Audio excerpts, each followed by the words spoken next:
A Camila Diniz, ela mandou aqui, ó. Como vocês cientistas diferenciam quando a pessoa melhorou por causa do tratamento ou porque o corpo dela já melhorou sozinho?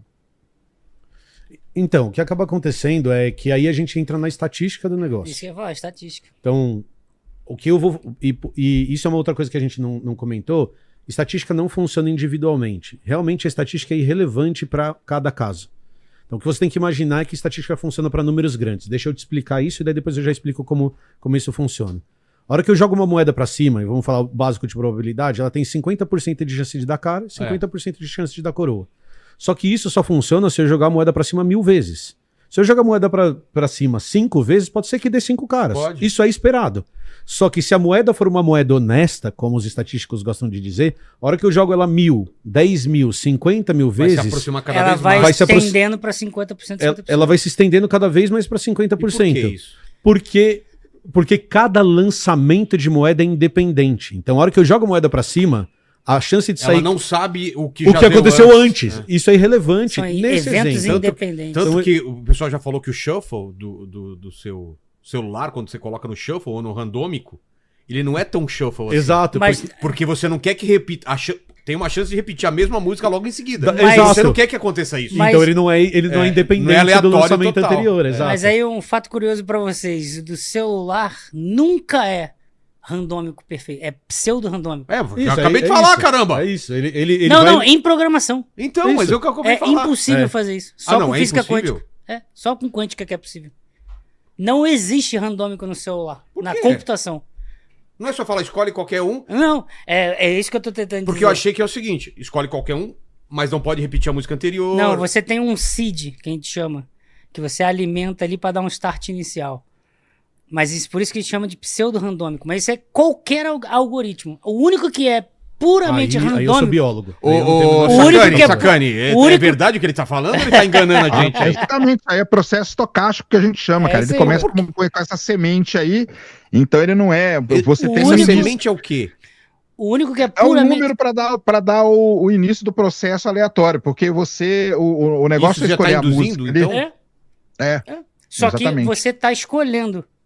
Eu consigo, digamos, se eu colocar a semente igual para vocês dois vão receber a mesma aleatoriedade. Ah, é? Entendeu? Aí você vai dar next na sua música e você vai dar next, a próxima aleatória dos dois serão iguais. E a próxima serão iguais. E a próxima serão iguais. Porque vocês têm as duas mesmas sementes. Tá. Entende? Por isso que eu tô falando, é pseudo-randômico. Eu não sabia. O randômico real só é possível com física quântica, decaimento radiativo, por exemplo. Ali é realmente randômico.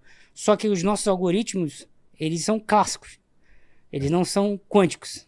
Então aí é só na parte da computação quântica que a gente conseguiria fazer... vai conseguir entrar nisso, Isso mesmo. Randômico real. Mas aí já fugimos do papo. E aí, voltando à pergunta. Então, eu fazer esse tratamento em você e você melhorar, eu não consigo ter essa certeza. Então, o que eu preciso fazer? Eu preciso ir para os cálculos de probabilidade. Eu preciso montar grupos de tamanhos de paciente que me permitam aferir isso. Então, dando um exemplo de como um teste para qualquer remédio funciona. Eu vou pegar 2 grupos de pacientes, vou fazer exatamente as mesmas coisas com os 2, só que um deles vai receber a droga e o outro não. Certo? Certo. A hora que eu comparar estatisticamente a melhora, eu consigo dizer se esse efeito é por causa do remédio ou não. Então, vamos imaginar o seguinte. Eu dei polilaminina para os 2 grupos. O grupo que recebeu placebo, que não recebeu polilaminina, 20% das pessoas voltaram a andar. O grupo que recebeu polilaminina, 35% das pessoas voltaram a andar. Essa diferença de 15 para 20 é o efeito da polilaminina. É o efeito estatístico que eu tenho dessa melhora. O resto, a pessoa ia melhorar por outra razão, ia melhorar pela descompressão da coluna, ia melhorar por causa da fisioterapia. Só que uma coisa no experimento ideal que tinha que acontecer é que tudo que eu faço nesse grupo, eu faço nesse. Então, todos fizeram cirurgia, todos fizeram fisioterapia. Tem mais ou menos o mesmo peso? No começo, sim. No começo eu vou fazer o mais parecido que for, só que conforme eu vou passando da fase 1 para fase 2, da fase 2 para fase 3, eu vou sujando o dado. Tá. Eu vou colocando mais pessoas, mais diversidade para ver se esse efeito ele se reproduz em outros grupos também. Então eu preciso desse dado estatístico para fazer essa comparação. Por isso que o Jaime falou. Ciência, no final das contas, é matemática. Ou eu sei fazer, ou eu contrato um estatístico para fazer para mim, para desenhar um experimento que a hora que eu vou ver, essa diferença de 15 para... Não é tão simples quanto a gente imagina, não. Porque muitas das vezes as pessoas que não foram treinadas nisso podem achar que é só uma coisa que a gente chama de frequentista, que é por trabalhar apenas com a frequência de ocorrências. Que é, você tem o grupo controle, o tratamento, e aí você fala, quantos melhoraram, quantos não, quantos são de cada coisa, homens, mulheres, velhos, jovens, não sei o que. Isso é mais frequentista, mas tem coisas mais sofisticadas, temos métodos mais... Você tem, por exemplo, o de Bayes, a estatística de Bayesiana. Aí você tem um prior, que seria, digamos assim, em poucas palavras, o grau de crença anterior que você já tem na sua cabeça, que você acha que vai funcionar. Aí você tem lá, uma chance em 1 milhão, uma chance em 10 milhões. Aí você pluga aquilo ali numa equação. Então, assim, não é uma coisa tão simples assim, sabe? Não é à toa que existe uma área de estatística. Ninguém faz um experimento que ele tem certeza que vai dar errado. Não, ninguém. Não, ninguém. Não, ninguém. Então, Vou provar que os elefantes voam. Não faz sentido. E aí a gente volta, inclusive, para como funciona a ciência. Então, vamos pegar financiamento de pesquisa. Quando eu escrevo um projeto para mandar para a FAPESP, eu vou escrever assim, ó. Será que elefantes voam? O cara da FAPESP vai olhar para mim e falar assim, não. E você não vai gastar dinheiro gastar dinheiro com isso. Porque não faz o menor sentido. O que eu acho injusto. Se elefantes voam. Aí tá o cara pegando vários elefantes e tacando no prédio. Tacando um penhasco. Penhasco. E não pode ser um grupo pequeno, né? E isso vai acontecer com orientadores, por exemplo. Você vai chegar com uma ideia pro seu orientador, que ele já foi comprovada que não funciona. Ou que não faz sentido a hipótese. Então, eu posso falar assim, ó, qual a influência da Lua nas formigas? Cara, deve ser muito pequena. Tem outras coisas mais importantes para testar com formiga antes de testar isso. Então, tem toda essa análise se aquela hipótese faz sentido ou não. Eu vou te dar um exemplo do meu trabalho, do meu doutorado. E nesse caso, é um direcionamento mais político da coisa. Não, também. Eu vou dar um exemplo do meu doutorado. Uma vez, na verdade, de uma colega minha de doutorado. Uma vez a gente estava fazendo um trabalho juntos e a gente assistiu uma palestra de um australiano e o australiano queria entender como que ratinhos escolhem para onde eles vão no meio da floresta. Então, o que a gente fazia? A gente pegava um carretel de linha e colava com super bonder nas costas do ratinho. A gente coletava um ratinho no meio do mato, coletava um carretel de super bonder, amarrava uma ponta da corda numa árvore e soltava o ratinho.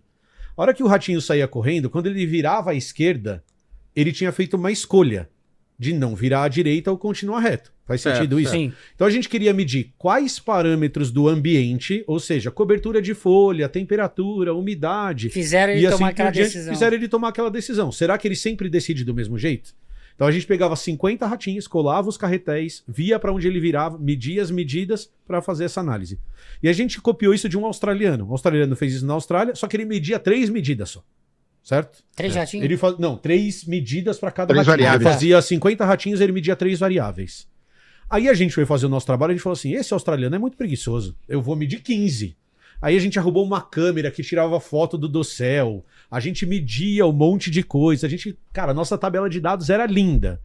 A hora que a gente foi analisar os dados, as 3 medidas que o australiano levava em consideração explicavam 80% das escolhas. Por quê? Que o rato pesa 5 gramas. O dossel da floresta está a 20 metros de altura. Por que a gente acha que isso é mais importante do que as folhas que estão caídas no chão? Se a gente pensa um pouquinho, a gente fala assim, cara, não vale a pena tirar as fotos. Aí você fala assim, mas Emílio, será que o dossel não explica 0,5% das escolhas? Talvez, mas os outros 80% não são explicados por isso. Então, você também tem que saber onde você vai gastar o seu esforço, onde você vai gastar o seu dinheiro, o tempo que você vai gastar. A IA, na verdade, ela entra nesses casos. A gente usa inteligência artificial na ciência, assim, que é a inteligência artificial preditiva, é justamente para isso, para reduzir a dimensionalidade dos dados. E você, em vez de trabalhar com 15, trabalha com as 3 principais. É isso que esse cara aí fez. Porque aí você não vai gastar tempo, não vai gastar energia, não vai gastar energia. E muitas das vezes você só precisa da primeira aproximação. 80% da explicação total já é o suficiente para o que você quer na fazer. primeira. Exato. Mas no caso e uma outra coisa aí que o pessoal que é importante falar, cara, a ciência, ela não é, a gente chama de anedótica, né? Que é isso que vocês estavam falando aí. Então, por exemplo, tomei um remédio aqui e curei, quer dizer que foi o remédio. Cara, mas você fez um monte de outras milhões de coisas que podem ter. E aí o outro faz e não acontece, o outro faz, acontece. Então, por isso que tem muitas áreas que a gente fala que é de pseudociência, por causa disso. A principal delas é a ufologia. Ufologia é uma coisa totalmente baseada em coisas anedóticas. É o cara que viu aquilo lá no céu. Ah, eu vi uma luz no céu, então é um alienígena. Entendeu? Então a ciência não trabalha com essa coisa anedótica, sabe? A ciência vai lá e aplica o método, cria a hipótese, testa, coleta dado, estuda Qual tudo, que é? O faz facão? tudo.